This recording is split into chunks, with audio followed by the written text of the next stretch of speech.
जानू मिलो भी बोल का ए जानू कल से शुरू हो छठा पारा अब जानू मिलो भी बोल का अरे मुन्ना तो हम भक्ति जग जाता लेके ले रवा और तो हम नदी किनारा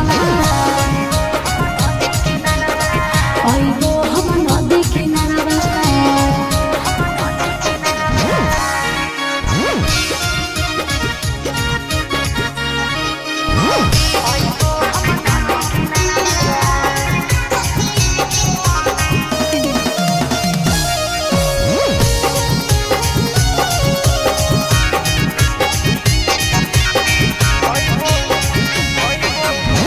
अइबो हम छठी घाटे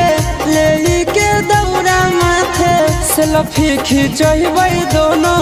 पानी में हेल के साथे हे रे आजाना बाजन बजतै घाट सुहावन लगतै आई हो देखे तू भौजी खुशी से नचतै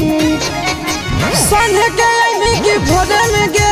जानू तो के कर जोरे में गे ए जानू संग में अइबी की भोरे में गे जानू तू के कर जोरे में गे और मुंडन हो भाती जग जाता लेके ले रवा ओई गो हम नदी किनारा ओई गो हम नदी किनारा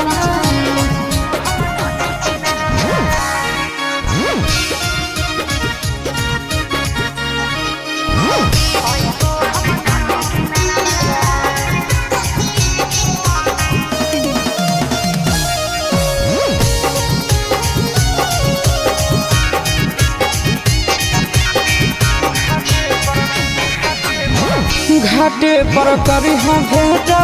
और दिन के हो डेटा जल्दी आई हो न करी हो सजे सांवरे में लेटा सुन पहले रे उठ के भोरे फोन हम करबो तोरे कह दे बउआ बोहियो